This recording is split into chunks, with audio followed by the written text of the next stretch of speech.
Mesdames et messieurs, ça va être ma meilleure prestation. Mon meilleur sketch. Vous connaissez mon style, les 3 ou 4 qui écoutent. Je dis des trucs sur un ton bizarre, avec un ego surdimensionné, avec une autodérision dépassant les limites du possible, avec une agressivité parfois, mais sur le fond, c'est ça le problème, c'est ça mon drame. Sur le fond, c'est toujours incassable. Alors, je disais à la fin de l'année que 2026 allait être une année extraordinaire et que le bien, si je dois schématiser, a pris de vitesse le mal, qui avait prévu un agenda 2030. Et leur agenda 2030 a été déjà retardé par la victoire providentielle de Donald Trump en 2016. Ensuite, vous le savez, en tout cas les éclairés le savent, en 2020, ça a été un vol manifeste honteux qui va bientôt être démontré factuellement. Donc ils ont eu cette... Et puis là, en 2024, ils n'ont pas pu. Il y avait un tel raz-de-marée qu'ils n'ont même pas pu truquer. Et donc là, en un an déjà, Donald Trump a fait un travail messianique. J'emploie des grands mots, mais quand on détaille, vous allez voir que c'est les mots adaptés. Comme je l'ai dit, vous savez, moi j'invente pas des définitions. Je vais lire. Un messie est un personnage providentiel qui mettra fin à l'ordre imparfait ou mauvais et instaurera un ordre de justice et de bonheur. Ça c'est la définition, une des définitions. Mais si on peut en faire plein de définitions. Bon, moi, vous le savez, je suis égotique, donc j'ai rajouté de bonheur, équilibre et justice. Et logique. Dès le nom tout à fait original de mon mouvement, vous auriez dû comprendre, mais vous n'avez pas compris. Donc je vais vous donner des indices encore. Qu'est-ce qu'il a fait Trump depuis qu'il est arrivé ? En fait, il faut voir les conditions. En fait, Trump est crédible et peut faire tout ce qu'il est en train de faire, parce que déjà, il avait une carrière avant, il était connu, c'est en plus milliardaire, donc insensible à la corruption, ça aide, surtout aux États-Unis. Et c'est un homme de médias, avec un charisme extraordinaire, un style qui casse tous les codes, parfois vulgaire, parfois agressif, même parfois ironique. Vous voyez la ressemblance ou pas encore ? Bon, je vais continuer. Donc, quand il arrive, il est tout de suite crédible. Normal. Maintenant, vous mettez Trump, il se lève dans son salon, il voit toute la corruption, il voit comment fonctionne le système, il voit les loges, il voit les castes, il voit les lobbies, il voit les mensonges d'État, il voit les mensonges des médias tenus par justement ces mêmes castes de mondialistes. Il aurait pu être Trump tout ce qu'il veut, cheveux orange, 1m90, une force de la nature, qui évite les balles et tout. Il est dans son salon, il est inconnu, il n'a pas de soutien, il n'a pas d'argent, et on va le prendre pour un fou. Même en disant exactement et en faisant exactement les mêmes choses que ce qu'il fait. Là, vous commencez à comprendre. Donc, faisons une petite liste. Depuis très longtemps, l'ONU, par exemple, était le siège social des mondialistes, le siège social de la corruption, le siège social des 2 plans mondialistes connectés, à savoir j'en parle tout le temps, moi je vous lisais pas, j'ai fait un article il y a 2 ans, en 14 pages, on comprend tout, mais personne ne lit, truc de fou. Donc d'un côté, bien sûr, les mondialistes, les globalo-fascistes, je les appelle comme ça, c'est mieux, les transhumanistes, etc., les Schwab, c'est un mélange de mecs qui sont dans l'idéologie délirante, dans l'impunité totale, ils se pensent les maîtres du monde, on l'a vu avec les dossiers Epstein, je vais en parler juste après, et en même temps, bien sûr, cupidité. Et puis en face, bien sûr, l'islamisation avec l'argent, pareil, corruption, Qatar, etc., qui paye des politiciens, qui paye des influenceurs. Vous l'avez vu récemment avec, vous le voyez d'ailleurs depuis 2 ans, avec Candace Owen et Tucker Carlson, par exemple. On l'avait vu en France ici avec Soral et Dieudonné. Même système. La corruption. Donc, il est arrivé, qu'est-ce qu'il est en train de faire ? Il est en train de tuer l'ONU, de ridiculiser l'ONU, et il va monter le BOP, Bip Bop Lola, Board of Peace. Ça, c'est une chose. Il est allé à Davos, il les a humiliés, il est en train de mettre fin à l'escroquerie réchauffement climatique. Kennedy va gratter pour mettre à jour toute l'escroquerie Covid. Et qu'est-ce qu'il y avait encore? Oui, bon, enfin, il est en train de détruire ces mondialistes. Il est en train de les détruire, de les humilier, de les ridiculiser. Pourquoi il peut le faire? Parce que lui n'est pas dans son salon avec un téléphone. Il a la force des États-Unis, la force militaire, financière des États-Unis. Lui, il a l'outil. C'est pour ça que je dis qu'il n'y a que les moyens qui changent. Dans le fond, c'est la même action. Ensuite, de quoi on parle? Bon, Davos détruit, il est en train d'être détruit. Vous voyez que le petit Macron, là, un déplacé, en deux mots, un déplacé dans les pays occidentaux pour détruire les nations occidentales, comme Starmer, hein, c'est pareil, Sanchez, n'en parlons pas, enfin bref, tous ces gens-là, qui sortent tous des mêmes cases, qui ont été sélectionnés dans des loges, dans des clubs, Bilderberg, le club du je sais pas quoi, enfin bref, des loges franc-maçonnes bien sûr, mais c'est de la franc-maçonnerie internationale, c'est pas simplement le Grand Orient. Ils sont en train de fermer leur gueule, il a voulu faire le malin, et là il est en train de reculer, oui bon finalement, alors qu'est-ce qu'il a fait il a déjà, plus ou moins, je crois que ça va se faire, ils vont classer les frères musulmans comme organisation terroriste. Bientôt, je pense qu'ils vont classer pareil les antifas, ce qui a déjà été fait aux États-Unis. Hier, il a fait un discours extraordinaire. Bien sûr, c'est un discours de pompier pyromane, hein, contre l'antisémitisme, je veux dire. Hein, c'est maintenant qu'il fait ce discours. Vous croyez que c'est un hasard? Jusqu'à il y a quelques temps, jusqu'à la veille, c'est un type qui a laissé développer l'antisémitisme, qui a laissé développer l'islamisme, la reconnaissance d'un État palestinien fantôme pour récompenser les terroristes barbares. Bref, d'un type qui prend ses conseils chez Bellatar, qui n'est pas venu à la manifestation contre l'antisémitisme, parce qu'il avait peur de vexer la communauté musulmane qui vote pour lui au deuxième tour, en tout cas qui vote pour son camp, vous comprenez? Et comme par hasard, hier, il a fait un discours vraiment, genre, je suis en première ligne de la lutte contre l'antisémitisme. Et maintenant qu'il s'aperçoit que nos institutions sont complètement infiltrées, que nos écoles, nos universités sont complètement infiltrées par l'idéologie des frères musulmans, que nos syndicats sont complètement infiltrés, que la loge maçonnique Grand Orient n'est pas infiltrée, en revanche, elle cautionne, elle valide, elle protège. Vous croyez qu'il découvre ça hier? Non, il ne découvre pas ça hier, il le sait depuis le début. Donc, il recule, Starmer va bientôt chuter, et là on arrive au dossier Epstein. Alors, le dossier Epstein, j'en ai parlé hier, d'ailleurs je ne connaissais pas ce monsieur, Epelboin. Il a fait une démonstration extraordinaire sur BFM. En 3 minutes, il a tout expliqué. Parce que c'était vraiment ce dossier Epstein, c'est-à-dire qu'en fait, comme je disais moi avant-hier, ou il y a 3 jours, le côté luxure, sexe, pédophilie, tout ça, bien sûr c'est horrible, hein.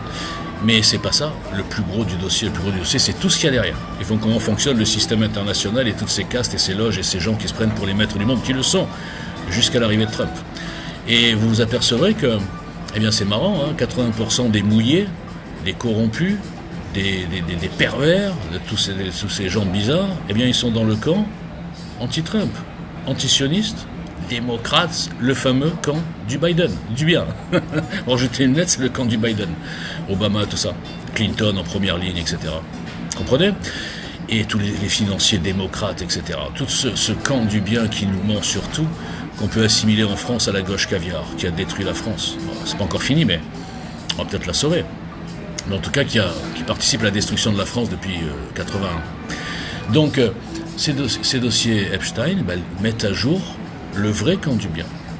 Et le vrai camp du bien, vous apercevrez que ce sont des chefs d'État, bien sûr Trump, mais pas que lui, des Milley, des Orban, peut-être Nigel Farage s'il arrive, je pense qu'il va y arriver, à faire tomber les salopards, là, le Starmer.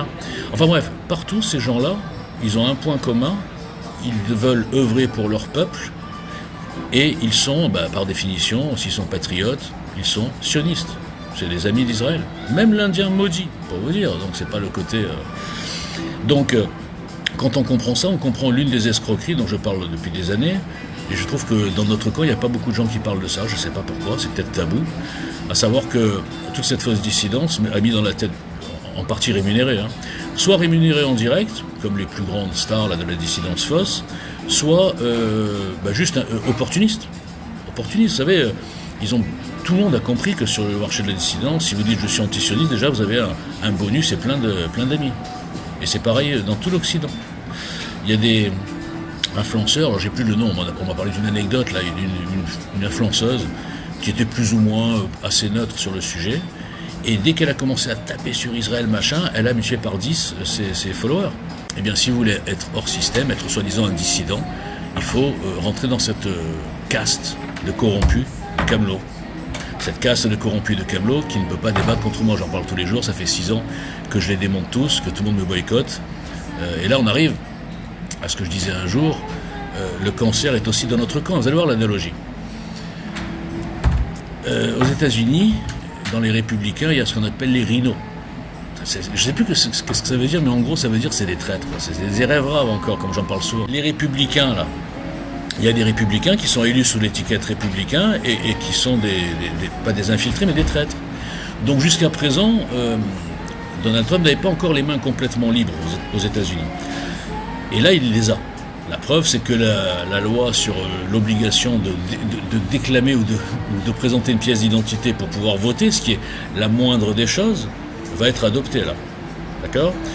Et je vous rappelle que c'est grâce à ça, grâce à cette faille dans le système américain, que les démocrates ont pu importer des illégaux, des immigrés, hop, en échange de voix. Alors il y a des gens qui ont voté qui n'étaient même pas américains. Ça fait partie des méthodes, il y en a plein, pour truquer l'élection. Donc là, maintenant qu'il y a ça, vous comprenez bien que les midterms, elles sont déjà dans la poche. C'est pas fini. Une fois qu'il aura gagné les midterms, il aura une large majorité, il va attaquer, justement, le nettoyage intérieur.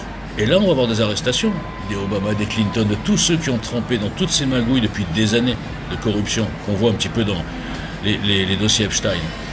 Mais, contrairement à moi, Trump avait moins de boulot. Parce que, dans le système politique américain, eh bien, le système politique américain, en fait, en vérité, il est bien. Il est juste, équilibré, logique. Simplement, il a été pollué par la corruption. Alors qu'en France, le système en lui-même, la 5e, il y a non seulement une purge à faire dans tout cet entre-soi, cette corruption aussi, ces élections truquées, j'en parle souvent, en France, les élections ne sont pas truquées avec des faux bulletins ou des faux électeurs.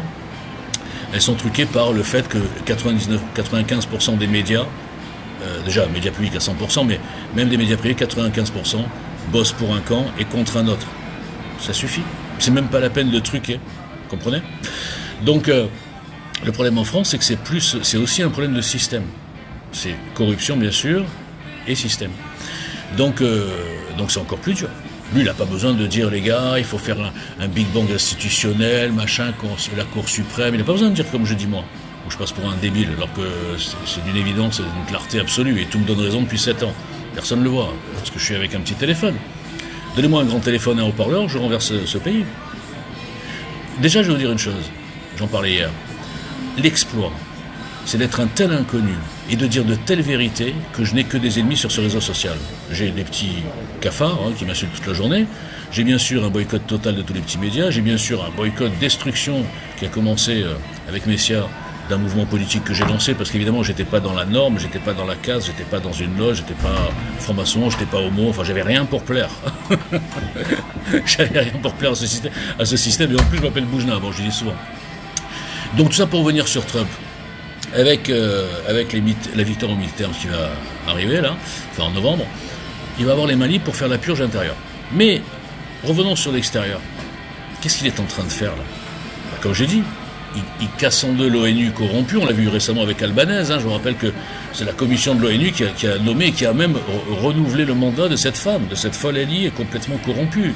Je vous rappelle que c'est aussi cette ONU qui donne le dossier des droits de l'homme ou droits de la femme à l'Arabie Saoudite ou à l'Afghanistan ou à l'Iran ou je sais pas quoi. C'est aussi cette ONU dont le secrétaire général était un ami intime de Arafat et qui félicite l'Iran pour la révolution, l'anniversaire et qui copule avec tous les islamistes du monde.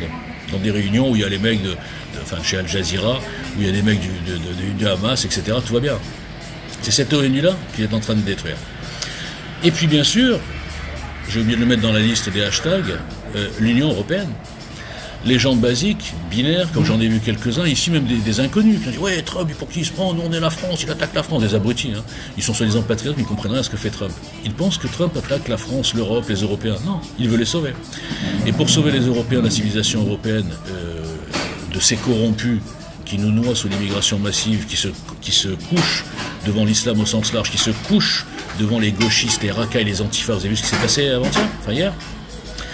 Pour les sauver, qu'est-ce qu'il faut faire? Il faut détruire la mafia, l'Union européenne, qui est un nid de corruption, de lobby, et puis de destruction surtout. De destruction non pas des ennemis de l'Europe, mais de l'Europe en elle-même. Comprenez qu'une organisation qui met des barrières à tous les industriels, les agriculteurs, etc., européens, et qui laissent entrer n'importe quoi quand ça vient de l'extérieur, on dirait que c'est un truc de fou, c'est un but contre son camp. C'est la corruption, c'est pareil que tous ces dirigeants qui ont laissé rentrer, en faisant semblant de ne pas voir, je répète, les frères musulmans.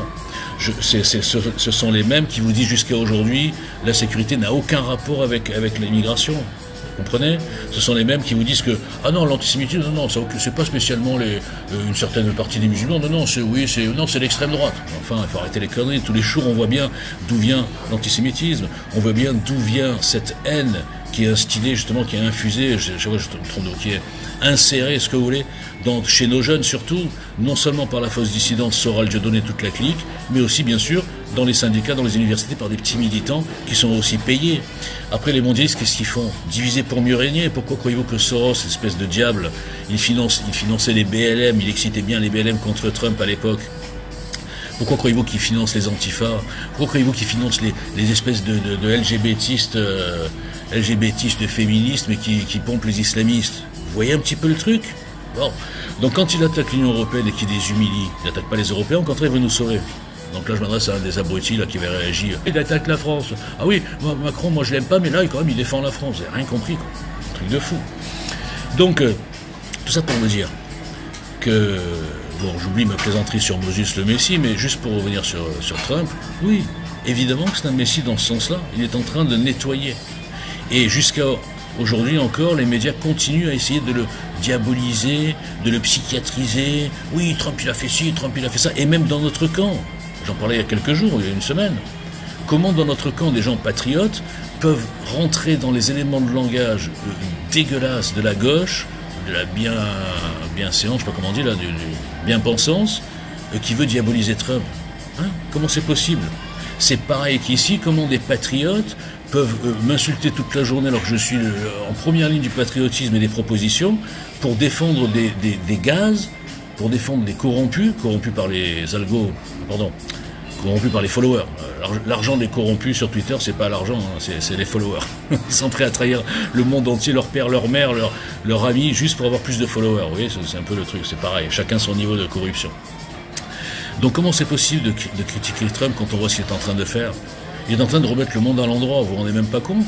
Les autres sont en panique complète, ils sont à la fin, ils savent plus quoi faire, ils veulent mettre de la censure partout. Regardez l'autre fou là, ça passera pas, j'espère. C'est déjà passé, je sais pas. Et l'Union européenne et Macron, on va vérifier les âges des gens. Mais même moi qui souffre, si j'ose dire, de cabales venant d'anonymes, alors évidemment que moi, dans mon cas personnel, je sais très bien que si l'anonymat était enlevé, tous ces rats qui m'insultent et qui m'accusent de tout tous les jours, ils se cacheraient et j'aurais aucune cabale. Donc moi, ça m'arrangerait. Mais même si ça m'arrangerait, je suis contre. Parce qu'il faut quand même que les gens puissent avoir... si tu les surveilles tous comme ça, il y a des gens qui choisissent comme moi de m'afficher parce que j'ai rien à cacher. Maintenant, je comprends qu'il y a des gens qui veulent garder l'anonymat. Mais si l'anonymat de ces gens sert à insulter les rares qui ont le courage de faire ce qu'ils sont incapables de faire, c'est-à-dire militer, proposer, faire de la politique à visage et adresse et non découvert, si c'est cela, moi je les mettrais au pilori, je les afficherais complètement et je les défoncerais. Ce que je fais tout le temps, mais j'ai pas de diffusion. Puisqu'ils arrivent à faire supprimer tous mes trucs, ils sont forts. Hein. Ils m'insultent toute la journée, leurs trucs sont tranquilles, ils sont jamais suspendus. Et moi, quand je réponds avec leurs trucs, ils me signalent en mode, ils ont un groupe pour ça, c'est vraiment des collabos. Et donc on efface mes tweets. Donc les gens, qu'est-ce qu'ils voient? Ils voient que les insultes, ils voient un type qui répond jamais. Donc ils disent, ouais, il doit être coupable, le mec. S'il se cache plus, non, je me cache pas, au contraire. Puis il y en a d'autres qui me reprochent de pas me cacher, justement, donc c'est n'importe quoi. Voilà, bref, bon, je sais pas si j'ai fait le tour. Attendez, j'ai pris des notes cette fois-ci. ONU, c'est fait, démocrates, ils sont morts. Pendant 20 ans, parce que là tout va sortir.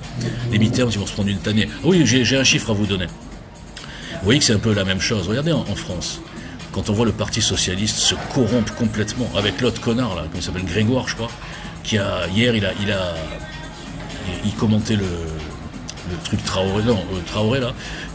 En gros, il dit la police tue. C'est-à-dire qu'il est tombé dans les éléments de langage de la France insoumise, de ces espèces de chiens anti-France, pro-islam, anti-chrétien, anti-nation, mondialiste, pro-immigration, anti-police, antisémite, je l'ai déjà dit. Comprenez? Il a dit la police tue, etc. Donc ça veut dire qu'ici aussi en France, pour des enjeux électoraux, vous n'avez qu'à voir Fort, cette espèce de merde là, qui est pire que Hollande.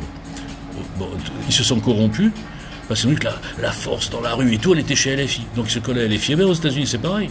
Les démocrates sont complètement corrompus avec des malades mentaux, comme on voit même Dany.